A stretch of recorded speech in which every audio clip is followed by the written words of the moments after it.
So, good day. I am Lionel Sanchez, and this is Module 3 of TFA 180 Design Theory. And the title for this module is Relating Across Time, Memory, and Diaspora. But before we get into our third module, let us briefly um, go through the module number 2 entitled Relating Through Cultural Worldviews and Aesthetics.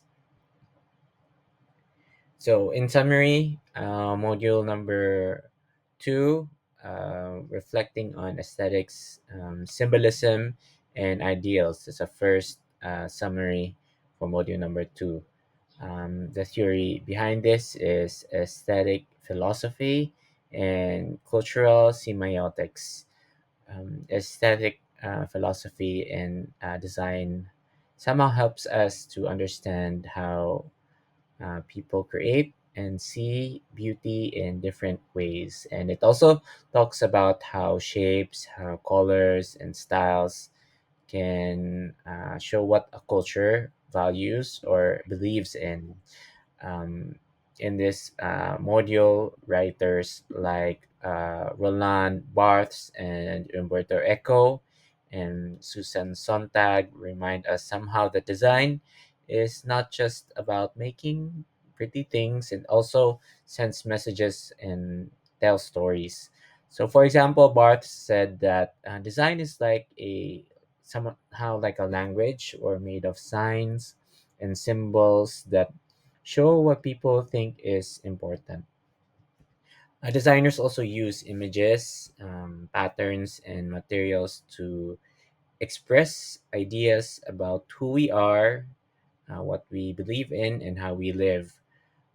Sontag and Echo showed that people can understand the same design in different ways, depending on their own background, depending on their varying experiences. So when we look at something like a chair or a logo, perhaps, or a costume, or even a building, we're not just seeing an object, but rather we're also seeing and reading the culture and the emotions behind it.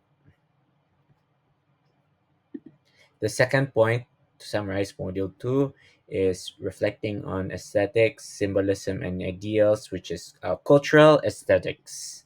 So, what is cultural aesthetics? Um, it is ideas of beauty that come from different cultures or philosophies. So, in Module 2, we see how varied these cultures and philosophies are, and they help people understand how design connects with beliefs, it connects with nature and everyday life.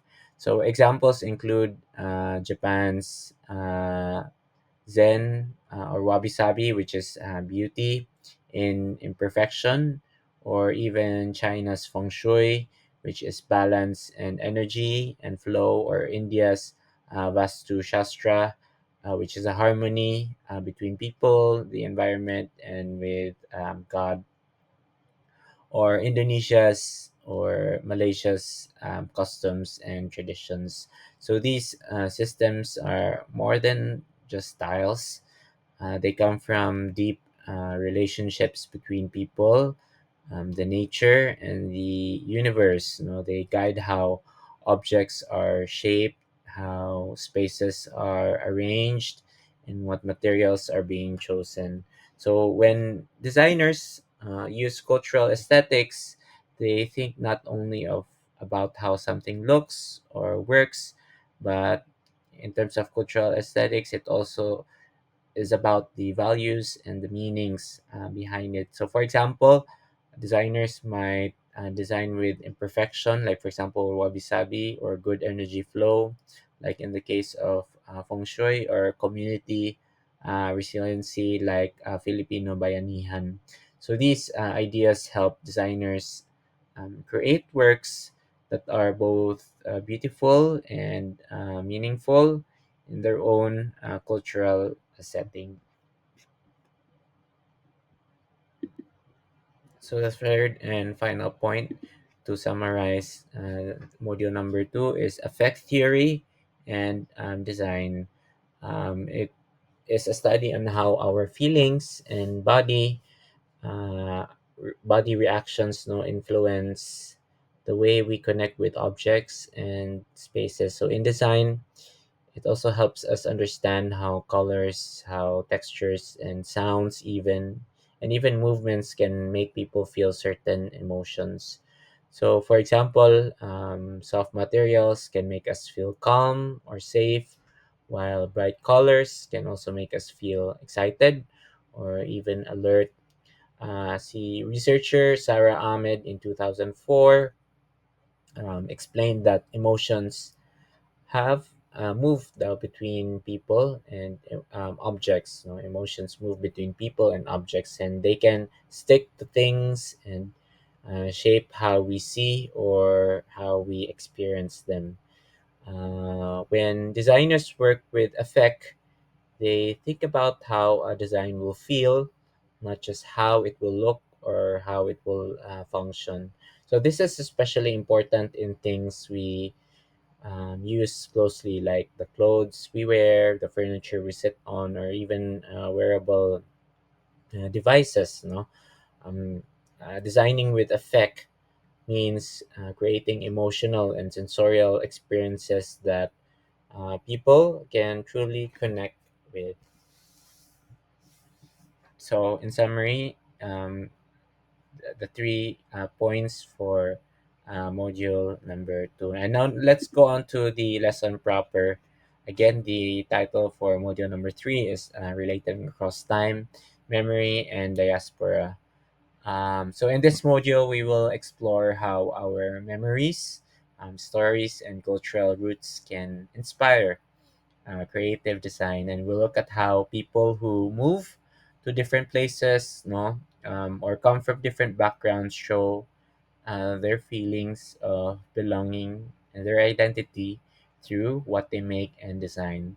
So you will also work with personal stories in this module, family memories, and community traditions as real sources of design ideas. So together in this module, we'll learn how homes, how clothes, how even altars and everyday objects can tell stories about where people come from and the things that they value the most. And this module also will help you think about the connection between the past, the present, and also the future, and how what we remember shapes what we create today. So you'll also reflect on your own experiences in this module, and somehow I want you to discover how design can help keep memories alive and build connections across different generations through time. So we'll try to answer the questions such as how do memory and intergenerational knowledge influence design practices, and what spatial and material strategies do diasporic communities use to express identity or longing, and third, can memory itself be considered a material or design medium? Can it? And how might designers ethically engage with ancestral or collective memory? So let's try to review the different diasporic communities across the world. So some examples are in Korea. No? So in the Korean diaspora, we see um, masses of communities in China. So if you can see the heavily dense Korean diaspora communities are in the deeper shades of blue. So in here we see a lot of Koreans move to China and in the United States, and we also see a lot of them in Canada, in Russia, and in Australia. For the Japanese, we see a lot of diaspora communities of Japanese in Brazil. We also see a lot of them in the United States and even in Canada and in China as well. So even Philippines, no, it's a deeper shade of red. Then we also see Japanese diaspora communities in the Philippines. A lot of Malaysians go to Australia, as we can see in the map, and some moved to the United States, Canada. A lot of Malaysians moved to India and in China and even in Japan. So the Vietnamese, we see a lot of communities in United States and in Canada, and we see also a concentration in the Europe as well. How about for Filipinos? Filipinos, as you can see in the map, heavily concentrated diaspora communities in the United States. And we also see in the Middle East and in Australia, and a few in the Canada, and even in Mexico, and in um, Europe as well. So let's try to look at different Asian diasporic designers that are somehow well known in the design community. So the first designer we will talk about is Yong Ju Lee, and he was born in 1970. He is South Korean, and he is based in the United States. And his work comprised mostly of architectural design, and he is famous for Hanok revisited and reinterpretation of traditional Hanok courtyards using parametric design. One example of his work is the root bench. It is a large circular wooden structure, and it is in Seoul, and it somehow looks like a tree roots spreading out from the ground. And it is designed with computer algorithms to mimic organic growth, and it creates flowing benches of different heights where people can sit, and they can also lean or play, and it is seen as a blend of nature, art, and technology. And the bench connects people with the landscape rather than separating them from it. So for students, it shows how design can merge digital tools with natural inspiration, perhaps, and then it somehow turns an ordinary park bench into something that is like a living sculpture. And somehow it's about connection, it's about community, and the roots that tie us to the place. The theory that we can connect um, uh, his work on is how it explores place memory and digital placemaking, and it somehow blends vernacular forms with computational techniques. So the second diasporic designer is Suchi Reddy. Um, Somehow she was born between 1971 1972. I don't have exact date.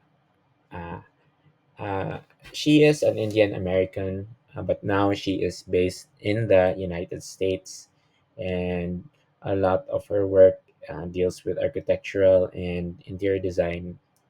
And she is known for Google's AI Pavilion, healing spaces, and emphasizing emotional resonance.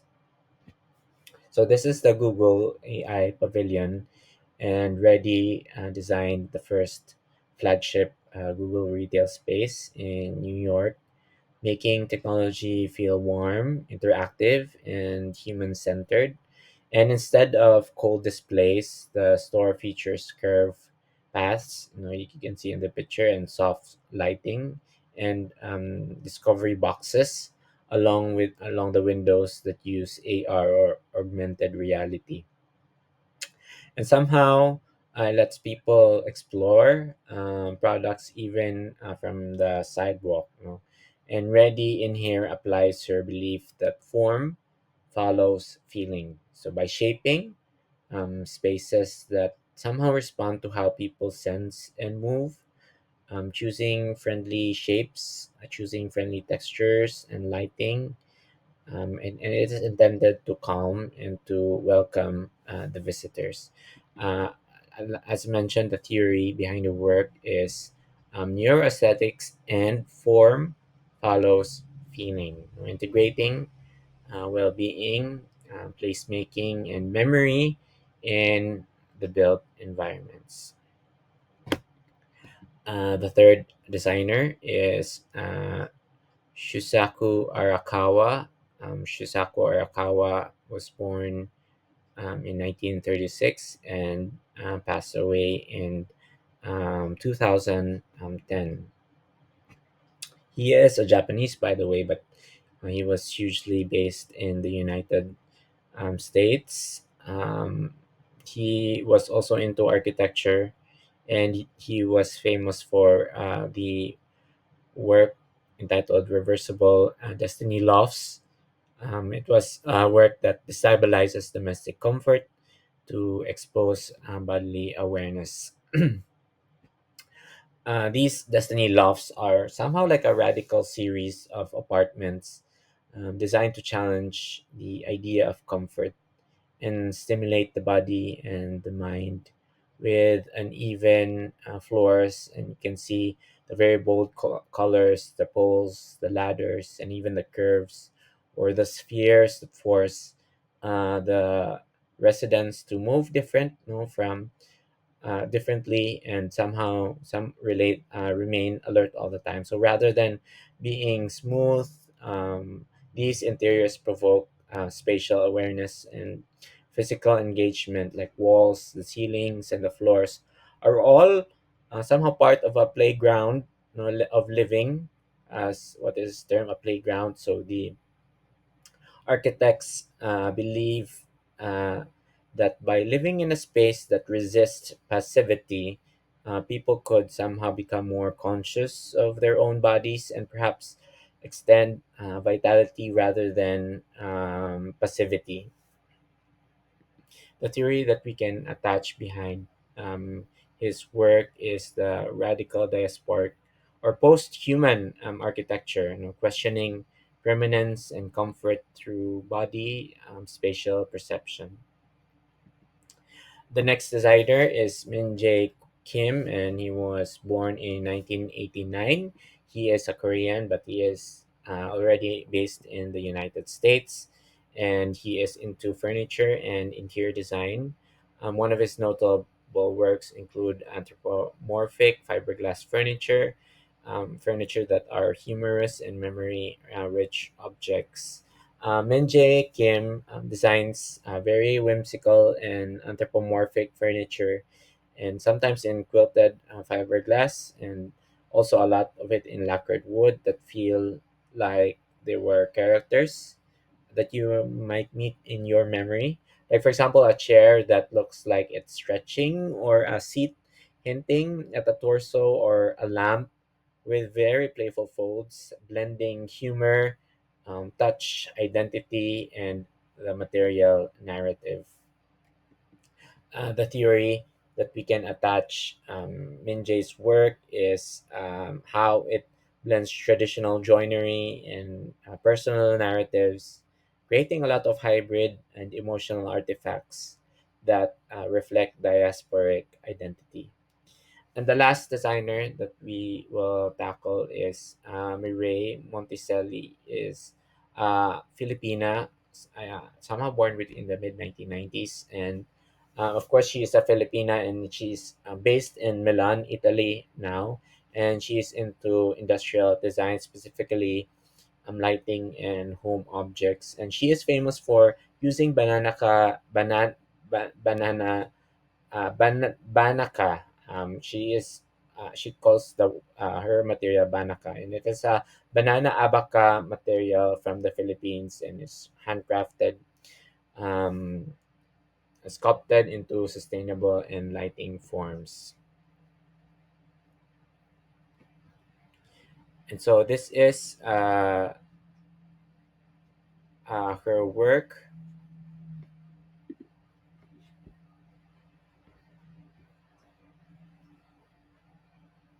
sorry, and uh, in here, her work creates an elegant lighting pieces using banaka fiber, and this is a blend of banana and abaca fibers native to the Philippines, which she weaves by hand into delicate, semi-translucent surfaces. And her designs fuse traditional Filipino textiles techniques with modern forms, so that when it is lit, the light glow soft, revealing texture and warmth. And this piece expresses a sustainable, emotional, resonant approach to design, and they carry memory through material, the fiber that connects to her homeland, which is banana and abaca, and while also pushing innovation by marrying craft, light, and also structure. The theory that we can attach to her work is how she fuses traditional Filipino materials with contemporary forms to embody diasporic memory, sustainability, and hybrid cultural identity. So, in closing, we can summarize it into four points. Number one is design as cultural memory. Design helps people remember their roots and objects and spaces, and they can tell stories about a home and the culture. And then second is hybrid identities, hybrid designs. When cultures mix, new and creative designs are born, blending old traditions with modern ideas. Third is emotion and belonging and design. Good design makes people feel something, helping them feel safe, happy, or even connected wherever they may be in the world. And fourth, reclaim, reflect, and reimagine. Think about your story and be proud of your culture, and use design to imagine a better and more inclusive future and inclusive society. So, in this module, we discover how design can express memory, how design expresses culture, and even belonging across different borders in the world. So, by studying diasporic communities and different diasporic experiences, we learn that design is more than creating beautiful things. It is a way of telling stories about home, about identity, and connection. So, whether through objects, through spaces, or digital forms, designers can honor the past while shaping inclusive and imaginative futures. So, Module 3 reminds us that design is a living language of people, of place, and even memory. So, rooted in who we are and how we continue to create meaning wherever we go. Thank you so much for listening.